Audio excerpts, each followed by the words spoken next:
Oi pessoal, tudo bem? Meu nome é Vicente Guimarães, bem-vindos ao meu canal no YouTube. No vídeo de hoje eu vou falar sobre 3 setores imunes às crises econômicas. São setores muito interessantes para você deixar o seu investimento sem passar tanto aperto nos momentos de crise. Quer saber quais são? Então fique ligado aí. Vamos lá então? Deixa eu me apresentar primeiro para você que ainda não me conhece. Eu sou doutor em economia pela UFRJ, fui consultor de empresas por 15 anos, também atuei como professor universitário e hoje trabalho como educador financeiro e como consultor de investimentos. Esse aí é meu site, www.vicenteguimarães.com. Te convido a conhecer meu site, um pouco mais do meu trabalho, dos meus cursos online e da minha consultoria em investimentos. E eu estou te dando esse brinde aí, é o livro, meu e-book, 100% grátis, Como se aposentar com 40 anos. Então, um guia para você de economias pessoais, de finanças pessoais e de investimentos para você gerar a sua liberdade financeira. Tá? E o pessoal me pergunta o seguinte, pô Vicente, mas eu já tenho 50 anos, já tenho 60 anos, então não serve mais para mim. Bobagem, serve para todo mundo. Tá? Esse livro serve para todo mundo, é um guia com informações, com dicas valiosas que servem para qualquer idade, para você começar a construir a sua carteira previdenciária. Tá bom? Vou deixar aqui o link na descrição do vídeo. Então vamos lá, 3 setores imunes às crises econômicas. Por que eu fiz esse vídeo? Porque anteriormente eu fiz esse vídeo aí, ó. Crise econômica mundial, você está preparado? E muita gente me perguntou, mandou mensagem, mandou e-mail, perguntando o seguinte, poxa, o que eu faço? Em que setores que eu invisto? Quais setores são mais seguros? Então eu decidi fazer esse vídeo para falar para você sobre esses setores que são um pouco mais resistentes nos momentos de crise, tá bom? Vou deixar também o link na descrição desse vídeo anterior, tá? Se você ainda não assistiu, recomendo você assistir também. Então, muitos investidores têm medo de crises e de momentos de recessão. Lógico, isso é comum. O medo é compreensível porque muitas empresas têm seus resultados seriamente afetados nesses momentos.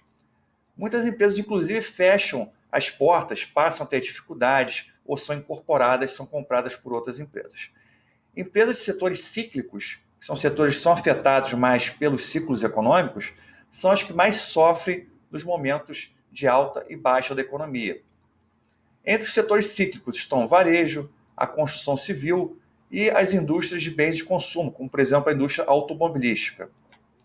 As empresas de commodities também sofrem, são aquelas que seguem os preços internacionais, como por exemplo aço, minério, celulose, petróleo, produtos agropecuários, etc.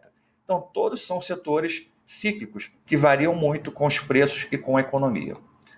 A redução dos lucros geralmente leva à redução dos preços dessas ações. Então você compra ação cara, ela acaba se desvalorizando muito. E pior ainda, os prejuízos constantes e a dívida crescente pode levar essa empresa que você investiu as suas economias à falência. Ainda tem outra questão, sem lucro não tem dividendo, né? E nesse caso, como ficaria aquela sua renda passiva? Você investiu em uma empresa que ela parou de pagar dividendos por 2, 3, 4 anos, né? Então é importante você também focar nessa questão dos dividendos da renda que você recebe. Essa aí foi a última crise que tivemos no Brasil, tá? 2015, 2016, você percebe no gráfico aí, tivemos uma retração de menos 3,5% no PIB, ou seja, na riqueza, na geração de riqueza do país. 2014, praticamente a economia não andou, tá? Foi 0,1. 2017 teve ali um breve respiro. E 2018, 2019, os dados aí estão desatualizados, tá? Na verdade, aí vai dar mais ou menos, 2018 foi 1,5 e 2019 deve ficar nessa faixa também de 1,5. Então, estamos num momento agora de leve recuperação da economia, tá? Você vê o ciclo econômico certinho desenhado, né? Essa alta e baixa do ciclo nessa linha amarela. Tá? Então vamos ver agora alguns setores cíclicos. Olha o que acontece. Esse é o gráfico da Vale. O que você percebe? Exatamente no momento da crise econômica. Opa, passou aqui. Vamos lá de novo. Exatamente no momento da crise econômica, a Vale passou a ter prejuízos. Tá? Também muito por conta do preço do minério de ferro, que caiu muito nessa época.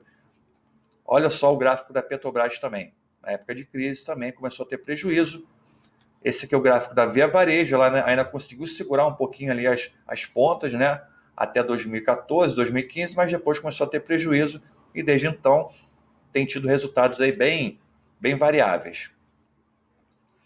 Mas você sabia, então, que algumas empresas e alguns setores são mais resistentes às crises e recessões? Isso que é muito legal, tá? Alguns setores não sofrem tanto nas crises. Alguns setores econômicos praticamente não são afetados por crise. São setores perenes, que oferecem serviços básicos para a sociedade. Então, esses serviços têm o seu consumo consistente mesmo em momentos de crise, tá? O que é mais importante é o seguinte, como elas mantêm sua demanda praticamente intacta, garantindo aí ao acionista um fluxo consistente de lucros e principalmente de dividendos, ok?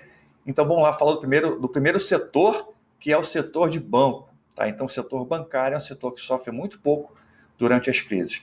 Olha só o gráfico do Banco ABC, você percebe que durante a crise de 2015, 2016, ele nem sofreu nada, né? Praticamente passou imune à crise. Então, bancos são um dos segmentos mais resilientes da economia.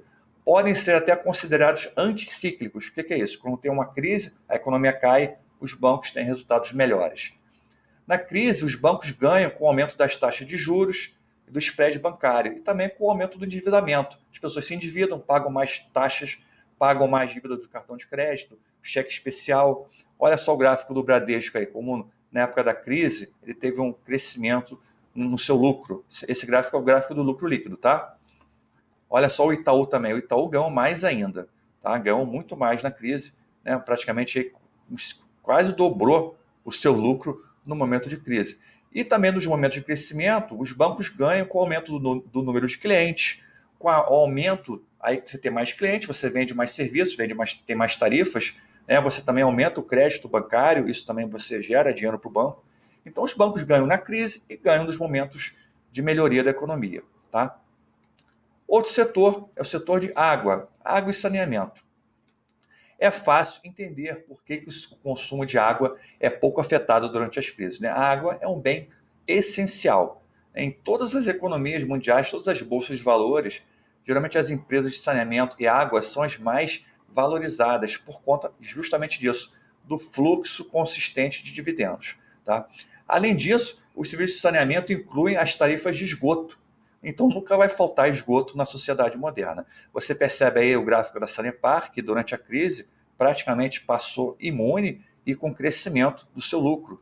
Esse gráfico aqui é o gráfico da Sabesp, que é a Companhia de Saneamento de São Paulo. Você vê que ela já teve uma dificuldade aí durante a crise, mas não foi por conta da crise econômica. O maior problema do consumo de água é a parte ambiental. Então o que aconteceu em São Paulo foi aquela seca que gerou racionamento, né, no consumo. Você vê nesse gráfico aí, ó, abaixo, é o nível do sistema Cantareira.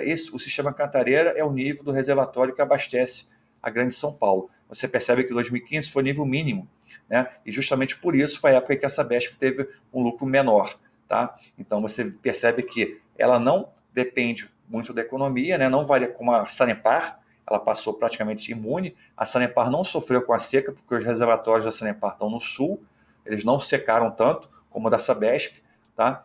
Mas a questão ambiental pode ser um empecilho. Então, nesse caso, a Sabesp teve aí um momento de queda no lucro, mas depois recuperou com a volta do reservatório, tá bom? Outro setor importante, outro setor bastante resiliente, é o setor de energia. O setor de energia é um setor fundamental. A energia é um item fundamental de consumo para muitas pessoas, para muitas empresas. Apesar do consumo sofrer um pouco durante o momento de crise, essa redução é muito mais branda do que em outros setores econômicos. Ou seja, o consumo é reduzido, mas não em tanta escala. Tá? É importante lembrar o seguinte, que o setor de energia é subdividido em 3 segmentos. Geração, que é onde é feita a geração da energia, a geração hidrelétrica, a geração solar, eólica, a parte de transmissão, que é onde transmite a energia gerada até as cidades. E nas cidades está o setor de distribuição. Então são 3 segmentos e cada segmento é impactado de forma diferente em momentos de crise. Sabia disso? É verdade. O setor de transmissão é o menos cíclico dos 3. Por quê? Porque o setor de transmissão ele não recebe pela quantidade de energia que passa pela linha de transmissão. Ele recebe dinheiro apenas pela disponibilidade da linha. Então, se a linha ficar disponível, né, se estiver ali funcionando, ele vai receber o seu pagamento. Tá? Pode passar 1 kW ou 1 milhão de kilowatts de energia por aquela linha de transmissão, que o valor recebido vai ser o mesmo. Então você percebe o gráfico da Taesa, né? Você percebe que ela passou pela crise sem maiores dificuldades, até aumentando a sua lucratividade, tá bom? Essa queda de lucro que teve em 2017, 2018, foi muito por conta do IGPM. Então, é outro índice, é um índice de inflação que ajuda a corrigir as receitas da empresa. Então, ela teve essa redução por conta do IGPM, que caiu muito, tá? Mas logo depois já voltou. Outro setor é o setor de distribuição. O setor de distribuição, por sua vez, é o mais impactado. Por quê? Porque em momentos de crise econômica é esperado duas coisas. Primeiro, o aumento da inadimplência. As pessoas param de pagar as contas de luz. Ou seja, uma maior quantidade, um maior percentual de pessoas deixam de pagar a conta. E outro fator que afeta bastante é o furto de energia, o famoso gato. Né? Você vê o gráfico da CPFL aí, que é a companhia de distribuição em São Paulo, como ela teve uma redução no seu lucro líquido no momento de crise. Esse aqui é o gráfico da Light. Você vê que a Light chegou a ter prejuízo em alguns momentos. Né? A Light sofre muito no Rio de Janeiro com o problema de furto de energia. Tá? Então você percebe que as distribuidoras têm maiores dificuldades. Ok?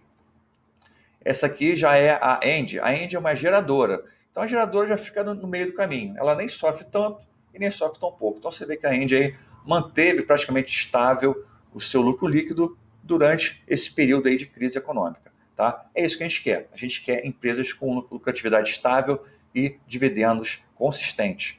Então devemos buscar tranquilidade em uma fonte constante e perene de renda. Então, nessas empresas você pode basear a sua carteira de dividendos. Tá? E uma carteira de dividendos é importante, ela te dá tranquilidade, te dá consistência de resultados.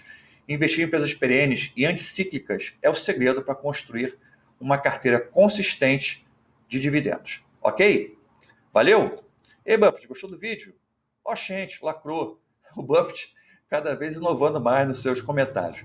Pessoal, deixe aí o seu joinha, se inscreva no canal, compartilhe o vídeo com seus amigos, naquele seu grupo do WhatsApp. Aquele seu amigo lá que está com medo da crise, manda para ele. Deixe o seu comentário, sua dúvida, crítica, sugestão. O que você achou? Qual outro setor da economia que você acha que também é resiliente, que é anticíclico? Coloque aí nos comentários. Vamos fazer um debate sobre essa questão.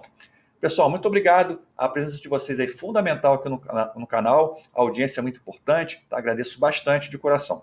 Forte abraço e até a próxima. Tchau, tchau.